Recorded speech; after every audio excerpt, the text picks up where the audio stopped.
Growing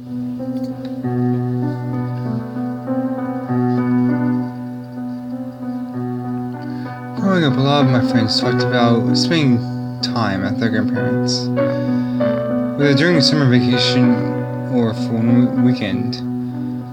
I could never relate, as my mom and dad made a point of never letting me see my grandfather. The reasons were legitimate. A vehicle accident before my birth left him bedbound, and issues with expenses on both ends prevented either of us ever traveling a 9-hour distance to see each other. My parents also said he lived in a bad neighborhood. They didn't want me in, and at the time I believed it. Maybe the finance thing was an excuse, but the last part wasn't exactly a lie. I don't like my parents for a lot of reasons, but part of me wants to thank them for keeping me away up until they decided I could no longer live with them. I remembered arriving at my grandfather's house for the first time. He lived in a very isolated town, isolated enough to have no internet and barely enough electricity. I was lucky to catch a bus there. The neighborhood was rustic rather than run down, but everything seemed gray, and the air was always quiet. As soon as I stepped off the bus and onto the road, a solemn feeling came over me. It was odd, but I didn't think much of it at the time. I only had to stay 3 days before a friend of mine would come to pick me up from this place and to live with her. Since I didn't have anywhere else to go with so few connections, this was part of the reason I resorted to contacting my grandfather. Most of my friends cut me off after high school for whatever reason, and neither of my parents had any other relatives. All I needed was a halfway point between me and my future roommate.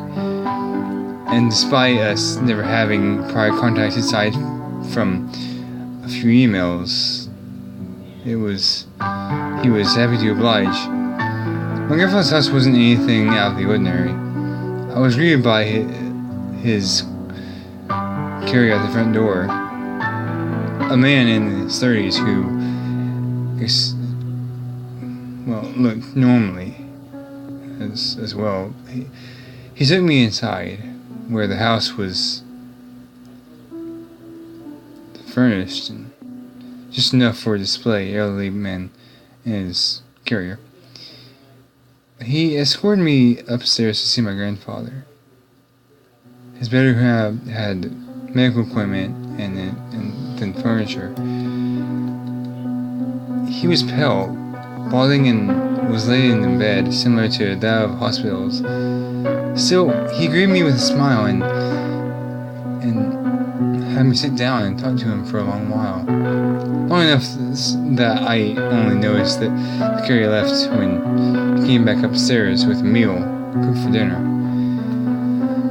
I wasn't too keen on conversation, but my grandfather was family, and I would feel bad if I just brushed him off after he took me in. Hours went by as we ate, and by the time I filled in on my life until that point, or what I would say to a kind old man, it was 8 o'clock. The carrier took our dishes and left. While I stood from my chair to leave as well, he stopped me as I turned away. "Oh, Frankie, before you go, turn off the light. There's something you need to know." I turned to him. "What's that?" The expression on his face was grim, and it made my throat tighten. "Make sure you keep the blinds drawn. And press 11. Don't look out the window, no matter what." His advice confused me. It seemed like an old house rule, but I assumed it had nothing to do with this place supposedly being a bad area. I nodded and left for the guest room across the hall, which only had an old bed and a dresser. The window was along the same wall as the bed, so that I could see it when I lay down. The blinds were drawn. I heeded my grandfather's words and left him alone. I got ready for bed, but spent most of the time over the covers messing with games on my phone until 12 a.m. My legs started to get crusty, and I decided to put down my phone and actually go to sleep. The silence of the house finally hit me. Back in my parents' house, there was always a tick of a clock or a whir of a fan, but here, nothing. I figured there would be some noise with medical equipment, but the walls must have been thick because it was dead silent until I heard it. The best way to describe it was a thud, but much softer, like a heavy piece of furniture being placed against the earth with the utmost care. It had a particular rhythm, like footsteps, and sounded like it came from outside. Underneath the covers, I froze. The noise filled me with fear, and enough that my heart pounded against my chest and my blood rushed to my ears. One thought filled my head. There's something outside, but my grandfather's words repeated, "Don't look at the window, no matter what." For some reason, I found myself pulling out from under the covers and getting onto my feet. I had to see it. I needed to see it. The sound grew louder and louder as it grew closer. And even though I felt a sense of impending doom, I needed to figure out what the freak was making such an impossible noise. Just a glimpse, a sliver. I tiptoed carefully to the window, crouched down so that if there was a thing out there, it hopefully wouldn't notice me. With the slow movements I could manage, I stuck two of my shaking fingers between the slits of the blinds, took a deep breath before I slipped them open. Outside in the street there was a dark mass. It stretched and contorted so much that I couldn't tell its size, but within it I saw something lit with eyes. They shifted and set on me. I didn't know how I could tell, but I felt it as if it were a sharp pain in my chest. I let the blind snap shut and fall back on the floor. I scrambled back away from the window towards the bed. Hide. I followed my instincts, and instead of getting back on the bed or getting underneath it, I took myself into the corner of the room behind its headboard. I fell into a fetal position with my head swarming and beads of sweat started to form on my skin. I mentally screamed at myself. I should have listened. I should have listened. I should have listened. I was going to die. I heard it click, the sound of window being opened. But what I saw outside couldn't have been capable of such a thing. The blind slumped against something, and a shadow spread across the floor as I entered the room. What I saw outside must have been almost as tall and half as wide as a house, but the shadow it cast snaked through the room with ease. I pressed my hands against my mouth and kept myself quiet, but I was able to see it through the hole in the carvings of the headboard. What came through the window looked almost like it had a long neck, but stretched and contorting in ways that made my gut turn. Some kind of grim grime stained its skin, and the crack and pop of bones sliding against each other accompanied its movements. The neck supported what I could see as a face, but lacked any features aside from a pair of large, human-looking eyes.